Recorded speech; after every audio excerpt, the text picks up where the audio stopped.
வணக்கம். கஷ்டம், கஷ்டம், கஷ்டம், கஷ்டத்துக்கு மேலே கஷ்டம். தாங்க முடியல. எதுக்கு தான் இந்த கஷ்டம் என்கின்ற கேள்வி மனதில் இல்லாதவர்கள் இல்லை. இந்த பதிவு அதற்கு விடையளிக்கக்கூடும். எவ்வளோ தான் நமக்கு பதிலளித்தாலும், நம்ம கொஞ்சம் அந்த கஷ்டத்தினுடைய அந்த சீரியஸ்னஸை வேணால் நம்ம குறைச்சிப்போமே தவிர, அந்த கஷ்டம் இருக்குதுன்றதை மறக்க மாட்டோம். பட் இருந்தாலும் பரவாயில்ல. பிரபல வில்லுப்பாட்டு கலைஞர் திரு சுப்பு ஆறுமுகம் வில்லுப்பாட்டில் பொருத்தமான இடத்தில் இந்த கதை சொல்வது வழக்கம். அப்படி ஒரு கதை தான் இந்த பால் கதை. இது ஏற்கனவே நம்ம ஆடியோவில் சொல்லியிருக்கோம். இருந்தாலும் இன்னொரு வாட்டி, பாலுக்கு ஏற்பட்ட வருத்தம் பாலுக்கு ஒரு பெரிய வருத்தமாக என்ன அப்படின்னா, பசுவின் வயிற்றினில் பத்திரமாய் நான் இருந்தேன், என்னை ஒருத்தி கறந்து பாத்திரத்தில் ஊற்றினால், அடுப்பை பற்ற வைத்து அந்த பாத்திரத்தை அடுப்பில் வைத்து சூடாக்கினார். எனக்கு சூடு தாங்கவில்லை, துடித்து போனேன். பசுவின் வயிற்றில் பத்திரமாக இருந்த எனக்கு இப்படி ஏன் ஒரு சோதனை என்று என்னை நானே நொந்து கொண்டேன். பொங்கிய நிலையில் என்னை அடுப்பிலிருந்து இறக்கி வைத்தால் நேரமாக நான் ஆறியதும் புளித்த மோரை கொண்டு வந்து என்னோடு சேர்த்தார். இது என்னடா புது தண்டனை என்று வருத்தப்பட்டேன். அதன் பிறகு யாரும் என்னை பற்றி கவலைப்படவில்லை. திரவமாக இருந்த நான் திடமாக மாறிப்போனேன். எனக்கு தயிர் என்று புதிதாக ஒரு பெயரை வைத்தார்கள். அத்துடன் நிறுத்தினார்களா? என்னை ஒரு பானையில் ஊற்றி மத்து கொண்டு கடைய ஆரம்பித்தார்கள். நான் மறுபடி மோர் என்ற திரவமானேன். என்னுள்ளிருந்து ஏதோ ஒரு திடப்பொருளை வரவழைத்து அதற்கு வெண்ணெய் என்று பெயர் வைத்தார்கள். பட்டர் என்ற பெயரை கேட்டதும் அப்பாடா, இனியாவது என் வாழ்க்கை பெட்டராகுமா என்று ஏங்கினேன். அத்துடன் தீர்ந்ததா என் கஷ்டம்? இல்லை. அந்த வெண்ணெயை மறுபடி அடுப்பில் வைத்து உருக்கினார்கள். எனக்கு நெய் என்று இன்னொரு புது பெயரை வைத்தார்கள். உருக்கிய நெய்யை ஒரு ஜாடியில் ஊற்றி அந்த வீட்டில் ஜன்னலுக்கு பக்கத்தில் வைத்தார்கள். பாலாக இருந்த நான் பட்ட கஷ்டங்களையும் இப்போதுள்ள நிலையும் நினைத்தபடியே இருந்த நேரத்தில் ஜன்னலுக்கு வெளியே 2 பெண்கள் ஏதோ பேசிக்கொண்டே செல்வதை நான் கவனித்தேன். அந்த நெய் கவனிச்சிச்சான். என்ன கவனிச்சிச்சு? இந்த பாட்டுக்கு அப்புறம்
பாம்பே ஜெயஸ்ரீ அவர்களுடைய குரல் அப்பா என்ன வசீகரம் இல்லை.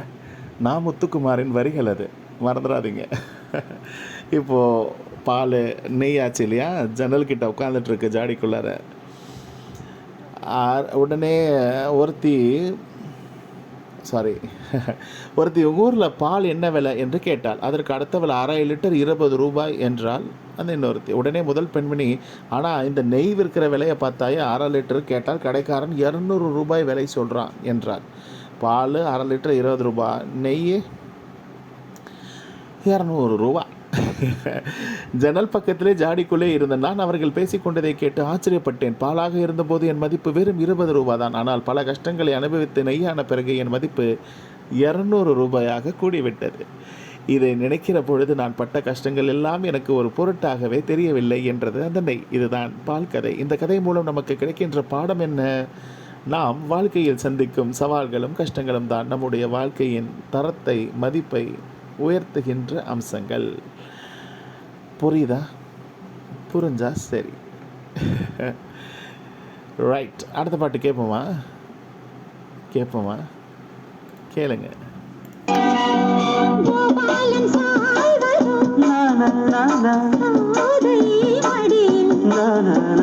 பூவானம்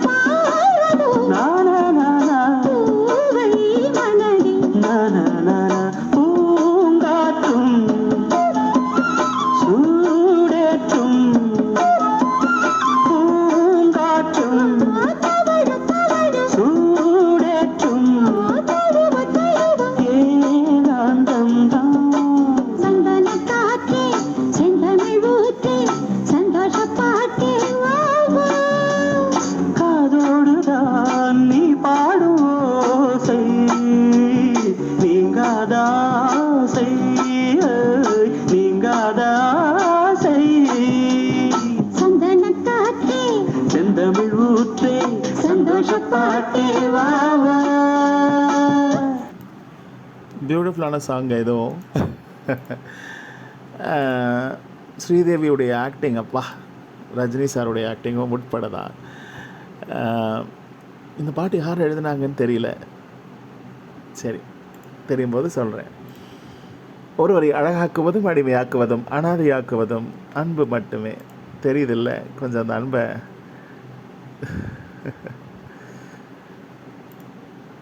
வாழ்க்கையில் இறுதி கட்டத்தில் திரும்பி பார்க்கும் பொழுது முகத்தில் ஒரு புன்னகை வரக்கூடிய வகையில் வாழ்ந்து விட்டால் போதும். நான் என்ன சொல்கிறேன், வாழ்க்கை கடைசி வரைக்கெல்லாம் சிரிக்காதீங்க, இந்த புன்னகையெல்லாம் வெயிட் பண்ணாதீங்க.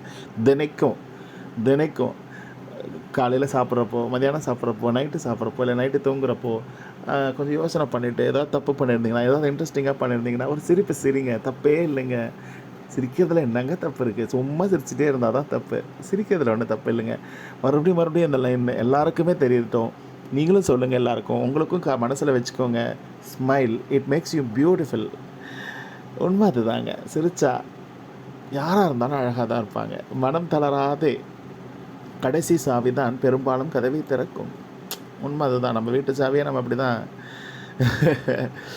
சரி, வேறு என்ன நிறையா இருக்குது சொல்கிறதுக்கு. மறுபடியும் அதுதானே. சரி, வெயில் காலமும் எல்லாம் கலந்து நமக்கு வருது இல்லையா? ஸோ அதனால் ஜாக்கிரதையாக இருங்க. ஆரோக்கியமான உணவை சாப்பிடுங்க.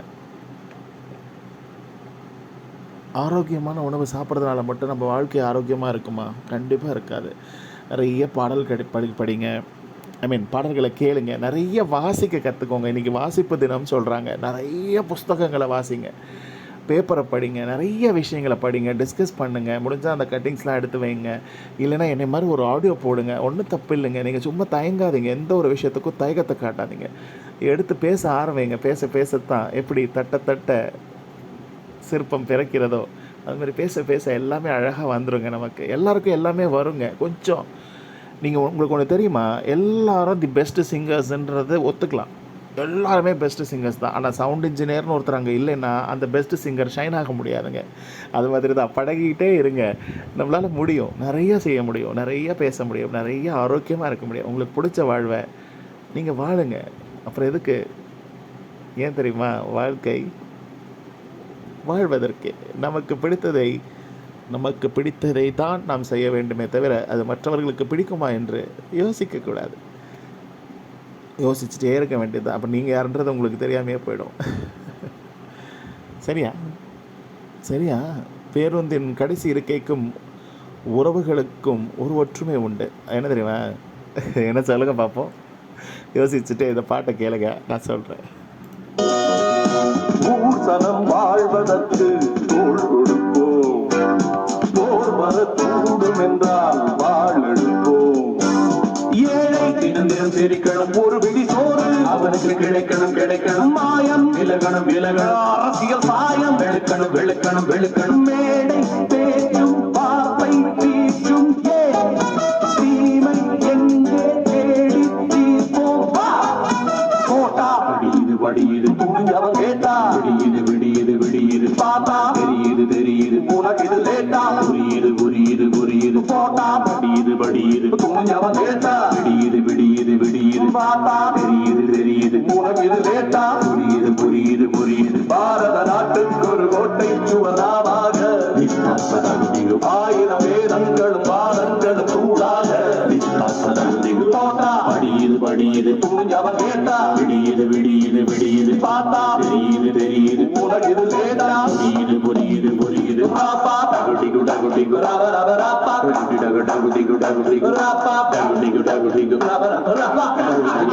இந்த பாட்டு எந்த படத்துலன்னு தெரியுமா உங்களுக்கு? சத்யான்ற படத்தில். இந்த படத்தில் இன்னொரு பாட்டு தான் உங்களுக்கு அடிக்கடி நீங்கள் கேட்டு மயங்கி கிறங்கி போயிருக்கீங்க. என்ன பாட்டு? விலையோசை கலகலவென.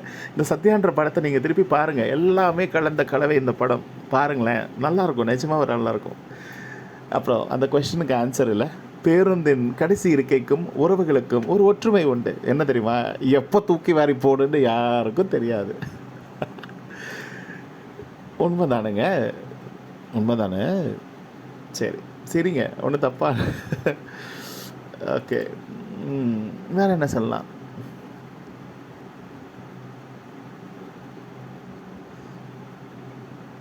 ஒரு உண்மை சம்பவம் உங்களுக்கு படித்து காட்டுறேன், கேளுங்க. அழுக வந்துச்சுன்னா கூட அழுங்க, கொஞ்சம் எமோஷ்னலாலும் பரவாயில்ல. ரொம்ப வயசான தம்பதிகள் தன் கடைக்கு நகை வாங்க வந்திருக்கிறதை சிசிடிவி கேமரா மூலம் பார்த்திருக்கின்றார் முதலாளி. அந்த அம்மா ஒவ்வொரு நகையாக எடுக்கிறதும் புருஷன்காரன் ஏதாவது ஒரு காரணத்தை சொல்லி தட்டி கழிக்கிறதுமாக இருந்ததை பார்த்திருக்கின்றார். 2 பேரும் அவ்வளோ அன்னோன்யமாக இருந்ததை பார்த்து அவருக்கு என்னவோ அவங்க மேலே ஒரு இன்ட்ரெஸ்ட் வந்துருச்சு. அந்த வயசான புருஷன் ஏன் இப்படி செய்கிறாருன்னு தெரிஞ்சுக்க கடை ஊழியர் ஒருத்தரை அனுப்பி அவங்கக்கிட்ட விசாரிக்க சொன்னார் முதலாளி. அவரும் போய் விசாரிச்சுட்டு வந்து, சார், அவங்க 2 பேருக்குமே 80 வயசுக்கு மேலே ஆகுதான். இத்தனை வருஷத்துக்கு இது வரைக்கும் நகை நட்டு வாங்கினதே இல்லையா. ஒரு நகை கடைக்கு வர்றது இதுதான் முதல் முறையா. இப்போ 500 ரூபாய் எடுத்துகிட்டு வந்து 25,000 ரூபாய் நகையை பார்க்குறாங்க. அவங்கள வேணும்னா வெளியில் அனுப்பிவிடவான்னு கேட்டார். இல்லை ஈரன்னு நேராக அவங்கக்கிட்ட போய் முதலாளி அந்த தம்பதி காலில் விழுந்து நமஸ்காரம் பண்ணிவிட்டு 30,000 ரூபாய் நகையை அந்த பாட்டு கழுத்தில் மாட்டி விட்டு, ஐயா, நீங்கள் 11 ரூபா கொடுங்க, மட்டும் கொடுங்க. ஆண்டவன் புண்ணியத்தில் என்கிட்ட ஏராளமான நகைப்பணம் சொத்தெல்லாம் இருக்குது. ஆனால் என்னையும் என் குடும்பத்தையும் ஆசீர்வாதம் பண்ணத்தான் பெரியவங்க யாரும் இல்லைன்னு சொல்லி எழுதியிருக்கார். மகாராஷ்டிராவில் நடந்த இது ஒரு உண்மை சம்பவம். நண்பர்களே, இதை தான் நான் சொல்கிறேன். நமக்காக பேசுகிறவங்க, நமக்காக சிந்திக்கிறவங்க, நமக்காக ப்ளஸ் பண்ணுறவங்க, நமக்காக ஐயோ இவன் நல்லா இருக்கணும், இவன் சந்தோஷமாக இருக்கணும், இவன் இது பண்ணட்டும் அப்படின்னு யோசிக்கிறவங்கள ஏன் புறம் தள்ளுறீங்க? சின்ன வயசில் ஏதோ சாப்பிட மாட்டேன்னு அடம் பிடிச்சிங்க, கொஞ்சம் சத்தம் போட்டு ஊட்டி விட்டாங்க. ரோடு குறுக்க போனீங்க, வண்டி வந்துருமோன்னு சொன்னாங்க. அது அந்தந்த வயசுக்கு ஏற்ற மாதிரி எல்லாருமே உங்களுக்கு கூட வந்திருக்காங்களே, கொஞ்சம் சிந்திச்சு பாருங்களேன். எத்தனை பேர் உங்கள் கூட வந்திருக்காங்க. நீங்கள் சுயம்பு லிங்கமே கிடையாதுங்க. நீங்கள் சுயம்புவாக வளரல. எத்தனையோ பேருடைய மனசு, எத்தனையோ பேருடைய பிளெஸ்ஸிங்ஸ், எத்தனையோ பேருடைய அன்பு உங்கள் சுற்றி இருந்துக்கிட்டே இருந்திருக்கு. கசப்பை விட்டுருங்க. கசப்பு இருந்தால் தான் இனிப்பு தெரியும் இல்லையா? அதனால் கசப்பை விட்டுருங்க, மகிழ்ச்சியாக இருங்க. ஸ்டே பிளெஸ்டுன்னு சொல்லுவாங்க. ஸ்டே பிளெஸ்ட் அண்ட் சூப்பராக இருங்க. சரியா? சரி, 10 வருஷத்துக்கு முன்னாடி இல்லை, இந்த பாட்டுக்கு அப்புறம் சொல்கிறேன்.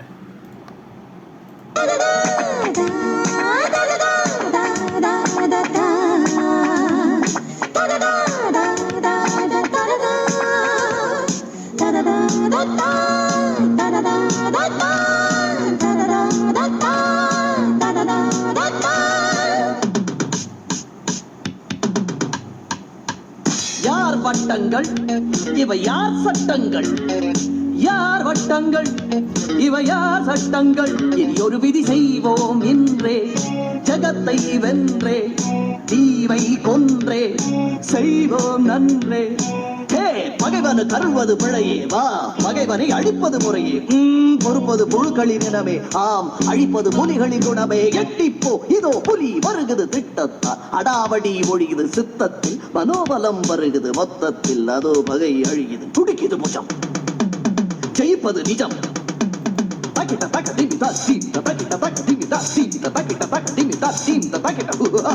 விக்ரம் விக்ரம் விக்ரம். நான் வெற்றி பெற்றவன், இமயம் தொட்டு விட்டவன், பகையை முட்டி விட்டவன், தீயை சுட்டு விட்டவன், என் வீரவே வாகையே சூடும். விக்ரம் விக்ரம் விக்ரம். விக்ரம்ன்ற தெளிவாக தானே கேட்குது நமக்கு. ஆனால் விக்ரம்னு பாடினதான் நிறைய பேர் கிண்டல் அடித்தாங்க. அப்போது இந்த பாட்டு கமலஹாசன் அவர்களுடைய குரலுக்காக கேட்குறத தாண்டி திருமதி எஸ் ஜானகி அம்மாவுடைய அந்த லலலா அப்படி கேட்குறதுக்கு எவ்வளோ அருமையாக இருக்குது தெரியுங்களா? இன்னொரு வாட்டி இந்த முழு பாட்டை உங்கள் ஹெட்ஃபோன்ஸில் போட்டு கேட்டு பாருங்களேன். அந்த லலலா சொல்லும் பொழுது அடடா அப்படி இருக்கும் மனசு. நம்மளே எந்திரிச்சு ஆடணும், நமக்குள்ளார இருந்து நம்ம எந்திரிச்சு போய் எங்கேயும் ஆடுற மாதிரி ஒரு ஃபீல் வரும். அந்த மாதிரி ஃபீல் எப்போயாவது வந்திருக்கா உங்களுக்கு? அடப்போங்க, அந்த மாதிரி ஃபீல் வரணுங்க. நீங்கள் டான்ஸ் ஆடுறதுக்கு வைக்கப்படுறீங்க, சரி பரவாயில்ல விடுங்க. ஆனால் டான்ஸ் ஆடுற மாதிரியாச்சும் யோசிச்சு பாருங்களேன், கண்டிப்பாக நல்லாயிருக்கும். ஒன்றும் அசிங்கமெல்லாம் இருக்காது. சரிங்களா? நீங்கள் தான் ஃபஸ்ட்டு கிரிட்டிக் உங்களுக்கு. திருடுங்கள் தவறில்லை நல்ல இதயத்தை. அழகாக இருக்குல்ல இந்த வரி கூட. திருடுங்கள் தவறில்லை நல்ல இதயத்தை. சரி, ஒரு லவ்லி லைன்ஸ் உங்களுக்கு சொல்கிறேன். தினைக்கும் வீட்டில் நடக்கிற ஒரு விஷயமா இதை வச்சு இருக்குது. நீங்கள் கேளுங்களேன். 10 வருஷம் முன்னாடி பட்ட அவமானம் எல்லாம் ஒரு வார்த்தை கூட மறக்காமல் ஞாபகத்தில் அப்படியே இருக்குது. 10 வருஷம் முன்னாடி பட்ட அவமானம் எல்லாம் ஒரு வார்த்தை கூட மறக்காமல் ஞாபகத்தில் அப்படியே இருக்குது. தக்காளி 10 நிமிஷமாக பக்கத்துலேயே நிற்கிறேன், இப்போ குக்கரில் எத்தனை விசில் வந்துச்சுன்னு ஞாபகம் வர மாட்டேங்குது. என்ன மானங்கெட்ட மூளையோ அப்படின்னு ஒரு பதிவு. ரொம்ப அழகான பதிவு, எனக்கு ரொம்ப பிடிச்சிருக்கு இந்த பதிவு. ஸோ அதனால தான் உங்களுக்கு படித்து காமிச்சேன். உங்களை நீங்களே ஒட்ட வைக்கும் முயற்சியில் பல தவறுகள் நடக்கலாம். ஆனால் உடைந்த துண்டுகள் எல்லாம் உங்களிடம்தான் உள்ளது. அதை சரியான இடத்தில் பொருத்துவது மட்டும்தான் உங்கள் வேலை என்பதை மறவாதீர்கள். சந்தோஷத்தை இழந்து கண்ணீரோடு வரும் ஒவ்வொரு வீதியின் முடிவிலும் அவன் நின்று கொண்டு இருப்பான் எனக்காக புதியதொரு நிம்மதியின் பாதையை கூட்டிச் செல்ல. ஆம், அவன் ஒரு வரம். நிறைய பேருக்கு நண்பர்கள், நிறைய பேருக்கு ஸ்ட்ரேஞ்சர்ஸ் எல்லாம் ஒரு வரம் மாதிரிங்க. உண்மையாங்க. வேற என்ன, வேற ஒன்றும் இல்லைல்ல.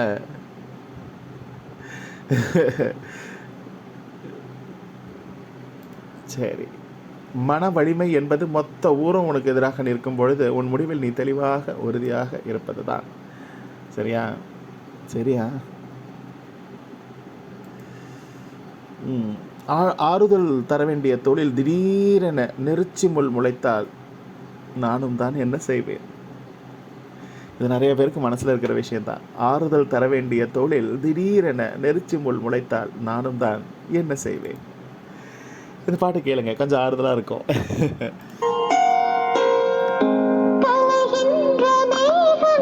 சபை கூடி வான்வெளியை கரைகின்ற பிறையைந்து கை வீசியே சூரியனை தாலாட்டுவே. முடியாத யாத்திரை முடிகின்ற வேளையில் முத்தங்கள் தந்து நீ உள்ளானால்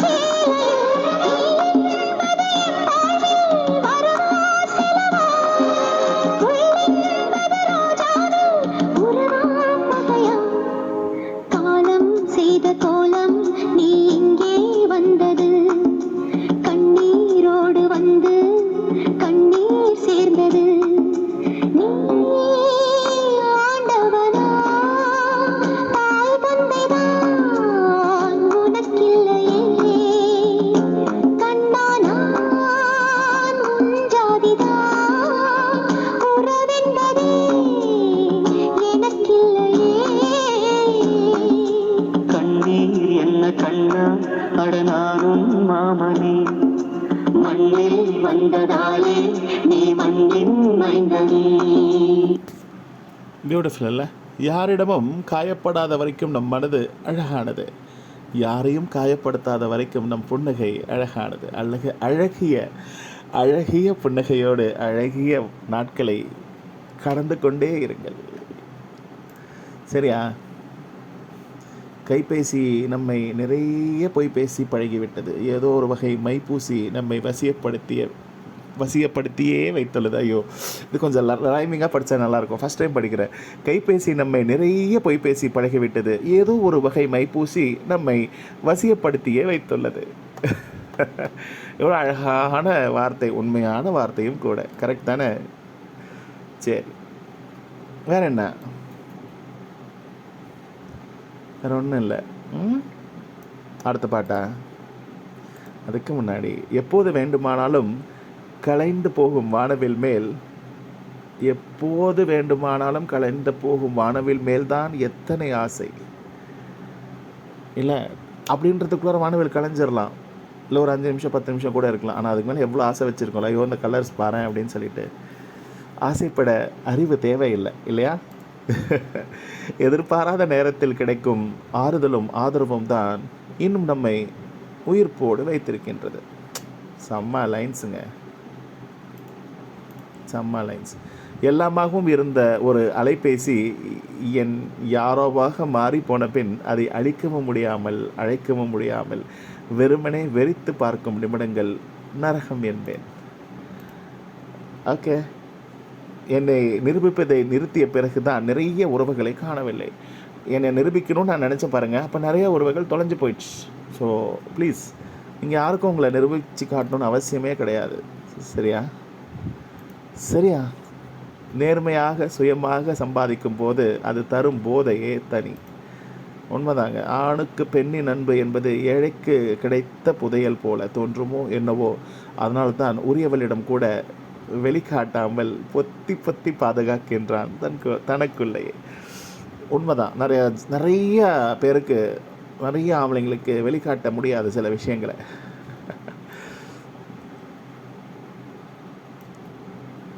ஏமாறக்கூடாத இடத்துல எல்லாம் ஏமாந்து தடுமாறி நிற்கும்போது தாங்கி பிடிக்க ஆள் இல்லாமல் நிறைய உதாசீனம் அவமானங்களை தாங்கி நான் இருக்கேன்னு ஒரு ஆதரவான வார்த்தை கிடைக்காதான்னு கலங்கி போய் நிற்கும் போது தான் தெரியுது சில பேருடைய அருமை. கரெக்ட் தானுங்க. அது அப்பாவாக இருந்தாலும் அம்மாவாக இருந்தாலும், அன்பு தங்கையாக இருந்தாலும், அக்காவாக இருந்தாலும், தம்பியாக இருந்தாலும், அண்ணனாக இருந்தாலும்.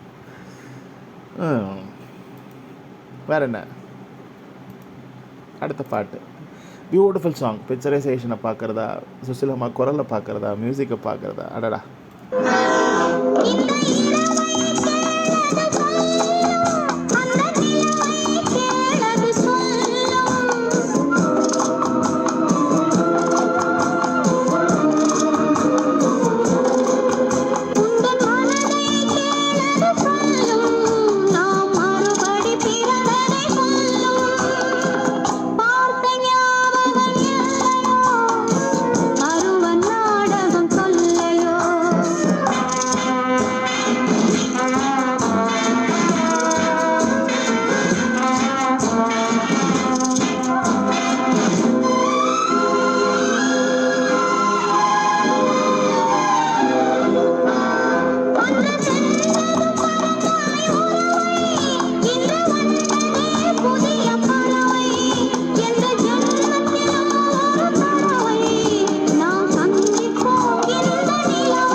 எந்த பாட்டையும் ரீமிக்ஸ் பண்ணாதீங்க.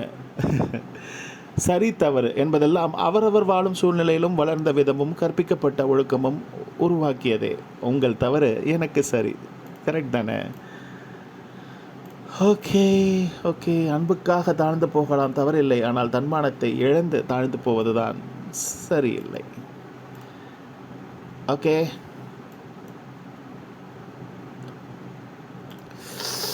ஒரு பயணம் செல்ல வேண்டும், இறங்கும் இடம் தெரியாத ஒரு பயணம். வழியெங்கிலும் கொஞ்சம் கொஞ்சமாய் என்னை உதறிக்கொண்டே செல்லும் ஒரு பயணம். நான் அறவே இல்லாத இடத்தில் நிறையும் ஒரு பயணம். இந்த லைன்ஸை திருப்பி படிக்கிறேன், உங்களுக்கு ஏதாவது புரியுதான்னு பாருங்கள். புரிஞ்சுக்கோங்க. ஒரு பயணம் செல்ல வேண்டும், இறங்கும் இடம் தெரியாத ஒரு பயணம். ஒரு பயணம் செல்ல வேண்டும், இறங்கும் இடம் தெரியாத ஒரு பயணம். வழி எங்கிலும் கொஞ்சம் கொஞ்சமாய் என்னை உதறிக்கொண்டே செல்லும் ஒரு பயணம். நான் அறவே இல்லாத இடத்தில் நிறையும் ஒரு பயணம்.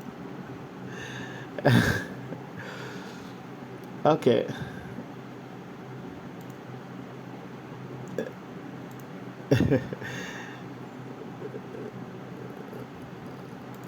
எத்தனை கோவில் படிகள் ஏறி இறங்கினாலும் பிரார்த்தனை என்பது எப்போதும் ஒன்று மட்டுமே, நமக்கானவர்கள் நல்லா இருக்கணும். இல்லை? அது தெரிலங்க. வாழ்க்கை ஒன்றும் பட்டிமன்றம் அல்ல, விவாதமும் வாதமும் செய்ய விட்டு கொடுத்து அனுசரித்து செல்வதே சிறப்பு. புரியுதா? அதுக்கு தான் சிரிச்சம் போன மெசேஜுக்கு. இந்த பாட்டு கேளுங்களேன். கடைசீட்டில் வர இதுதான் ஜானகி அம்மா வாய்ஸு, கட்சியில் எஸ்பிபி சாருடைய ஹம்மிங். அடடா. இந்த பாட்டு ஃபுல்லாகவே நல்லாயிருக்கும். ஆனால் நான் கடைசீட்டில் அந்த ஒரு ஒரு 41 செகண்ட்ஸ் மட்டும்தான் உங்களுக்கு போடுறேன், கேளுங்க. சிட்டி இருக்குது, முத்தம் இருக்குது, திறந்து பார்க்க நேரம் வந்தது இப்போது. சிந்தை இருக்குது, சொந்தம் இருக்குது, கவிதை பாடி கலந்திருப்பது இப்போது. சிட்டி இருக்குது, முத்தம் இருக்குது, திறந்து பார்க்க நேரம் வந்தது இப்போது. சிந்தை இருக்குது, சொந்தம் இருக்குது, கவிதை பாடி கலந்திருப்பது எப்போது.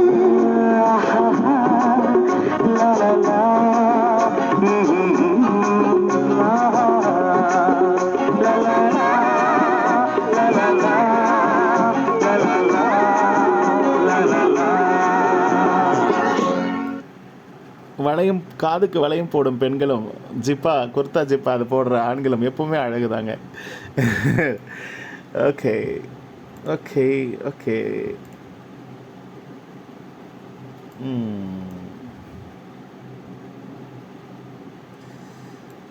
ஓகே ஒரு விஷயம் நம்ம எதோ நினைக்கிறோம்ல ரொம்ப பாசிட்டிவ் டேஷ்னு கேளுங்களேன். நடைப்பயிற்சி சாதனத்தை கண்டுபிடித்தவர் தனது 54வது வயதில் காலமானார். ஜிம்னாஸ்டிக்கை கண்டுபிடித்தவர் தனது 57 வயதில் காலமானார். உடற்கட்டமைப்பில் உலக சாம்பியனாக இருந்தவர் தனது 41 வயதில் இறந்தார். உலகில் தலைசிறந்த கால்பந்து வீரரான மரடோனா தனது 60வது வயதில் காலமானார். அமெரிக்காவில் ஜேம்ஸ் புல்வர் என்பவர் ஓட்ட உடற்பயிற்சியில் புரட்சியை தோற்றுவித்தவர். ஆனால் அவர் தனது 52வது வயதில் ஓடும்போது மாரடைப்பால் இறந்தார். இந்த கண்டுபிடிச்சவங்களாம் சீக்கிரம் இறந்துட்டாங்கன்னு சொல்கிறாங்க. அதுக்கு எதிர்மாறாக பாருங்கன்னு சொல்லி சில விஷயங்களை சொல்கிறாங்க. இந்த கண்டுபிடிக்கிறப்ப ரொம்ப ஸ்ட்ரெஸ் இருக்கிறதுனால அந்த ஸ்ட்ரெஸ்ஸு கண்டுபிடிச்சதுக்கு அப்புறம் அந்த ஸ்ட்ரெஸ்ஸு உள்ளார போய் பண்ண தீங்குனால அவங்க இறந்துட்டாங்கன்றது தான் சயின்ஸு என்னையை பொறுத்த வரைக்கும்.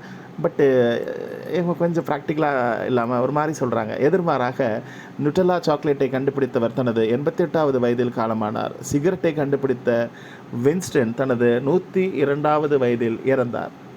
அபின் போதைப்பொருள் இருக்கு இல்லைங்களா, கண்டுபிடித்தவரும் 116 வயதில் ஒரு நிலநடுக்கத்தில் சிக்கி இறந்தார். முயல் எப்போதும் மேலும் கீழும் குதித்து கொண்டே இருக்கும். ஆனால் அது 2 ஆண்டுகள் மட்டுமே உயிர் வாழ்கிறது. அதே நேரம் உடற்பயிற்சி ஏதும் செய்யாத ஆமை 400 ஆண்டுகள் வரை உயிர் வாழ்கிறது. அதனால் ரிலாக்ஸாக அமைதியாக வாழுங்கள், விரும்பியதை உண்ணுங்கள், பருகுங்கள், அளவுக்கு அதிகமாக அழட்டிக்காதீங்க. சரிங்களா? இது ஏற்கனவே படித்த ஒரு பதிவு தான், இருந்தாலும் மறுபடியும் நம்ம ஆடியோ இன்னும் புதுசாக கற்றுக்கிறதுக்கெலாம் நம்ம போடலைங்க. மறந்து போன விஷயத்தை திருப்பி ஞாபகப்படுத்திக்கிறதுக்கு தான் ஆடியோ. சரிங்களா?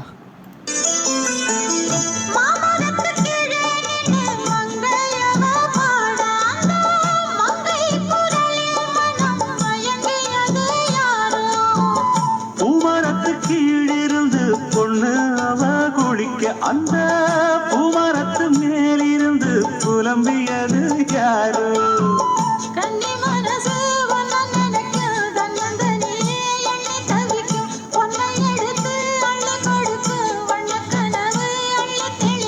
கூறப்பட்டு சேல அம்மா கூட ஒரு மாலை வாங்கி வரும் வேளை பொண்ணு வாசமுள்ள சோல காலிய முடிக்கும் வேளைய நினைச்சு தேடுது மனசு, பாடுது வயசு. மாங்குயில பூங்குயில சேதி ஒண்ணு கேடு,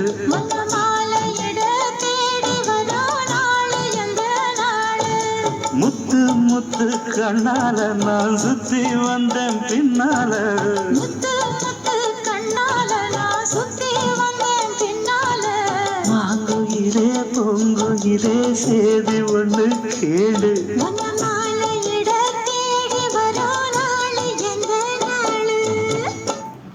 செம்ம பாட்டு இல்லை? இன்றைக்கி நம்ம ஆடியோ 30 நிமிஷத்தை கடந்து போயிட்டுருக்கு. வேடம் விட்டு கொள்ளும் சமுதாயத்தில் ஒப்பனைகள் இல்லாத முகங்களை புறக்கணித்து விடுகிறார்கள். பரவாயில்ல, நீங்கள் சிரிச்சிட்டே பயணத்தை தொடர்ந்து கொண்டே இருங்கள். ஓகே, சும்மா மேக்கப் போட்டு தான் நம்ம இங்கே நிற்கணுமா என்ன? அதெல்லாம் தேவையே இல்லை. விக்கலின் கால அளவு நிற்காமல் நீடித்து கொண்டே இருக்கிறது. கொஞ்ச நேரம் என்னை நினைக்காமல் நிறுத்தி வையுங்கள், பிழைத்து போகிறேன். அழகாக இருக்குல்ல? நான் விற்கிறேன்னு வச்சுக்கோங்களேன், என் மனசில் இப்படி ஒரு லைன் வருதுன்னு சொல்கிறாங்க. யாரோ நீங்கள் விற்கினா கூட அப்படி நினச்சிக்கோங்களேன். விக்கலின் கால அளவு நிற்காமல் நீடித்து கொண்டே இருக்கிறது. கொஞ்சம் நேரம் என்னை நினைக்காமல் நிறுத்தி வையுங்கள், பிழைத்து போகிறேன் அப்படின்னு சொல்கிறேன். அழகாக இருக்குங்க இந்த கவிதை. பாராட்டணும், இந்த முகநூல் பாராட்டணுங்க. நீங்கள் சும்மா அப்படியே பார்த்துட்டு போகாதீங்க. ஃபேஸ்புக்கையும் ரீல்ஸையும் இல்லை யூடியூபையும். நல்லாயிருக்கு அப்படின்னா அந்த தம்ஸ் அப் கொடுங்க. சரிங்களா? இன்னும் குறைஞ்சிட போகிறீங்க அது கொடுக்கறதுல. ஓகே, வேற ஒன்றும் இல்லைல்ல.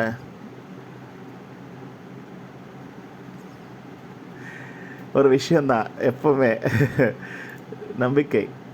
சரியா? நம்பிக்கையோடு வாழுங்க. சளிப்பூட்டும் நாட்களில் ஒரு சின்ன ஒரு இன்ஃபோ கொடுத்துட்டு கடைசி பாட்டுக்கு கண்ணதாசனின் வரிகளில் கேட்டுட்டு இந்த ஆடியோவை நிறைவு செஞ்சிடலாம்.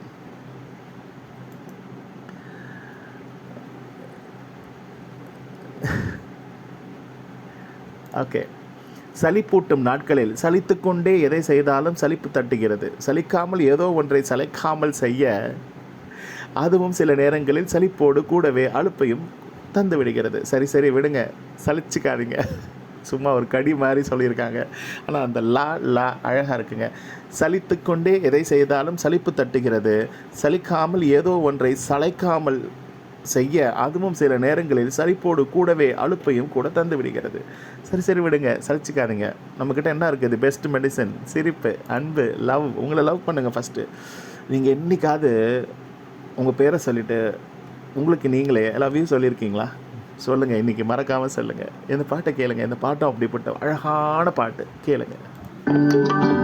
அறிவில்லாத மனிதர் உள்ளம் அருளில்லாதது, அருளில்லாத மனிதர் உள்ளம் பணிவில்லாதது, அறிவில்லாத மனிதர் உள்ளம் அருளில்லாதது, அருளில்லாத மனிதர் உள்ளம் பணிவில்லாதது, பணிவில்லாத மனிதர் உள்ளம் பண்பில்லாதது, பணிவில்லாத மனிதர் உள்ளம் பண்பில்லாதது, பண்பில்லாத மனிதர் உள்ளம் அன்பில்லாதது, பண்பில்லாத மனிதர் உள்ளம் அன்பில்லாதது.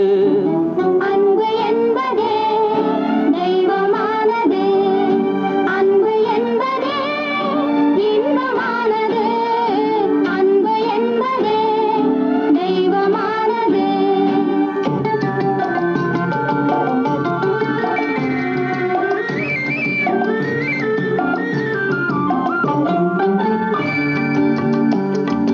பொன் படைத்த மனிதர் கோடி நகைகள் வாங்கலாம், பூமி வீடு காடு மேடு கரைகள் வாங்கலாம்.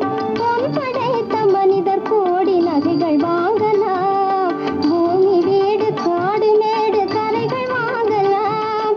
அன்பு என்னும் பொருளை எந்த உலகில் வாங்கலாம், அன்பு என்னும் பொருளை எந்த உலகில் வாங்கலாம். நல்ல அன்னை தந்தை பிள்ளை வாழும் மனையில் வாங்கலாம், நல்ல அன்னை தந்தை பிள்ளை வாழும் மனையில் வாங்கலாம். அன்பு என்பதே தெய்வமானது, அன்பு என்பதே இன்பமானது, அன்பு என்பதே தெய்வமானது, அன்பு என்பதே இன்பமானது, அன்பு என்பதே தெய்வமானது. நன்றி, வணக்கம், குட் நைட்.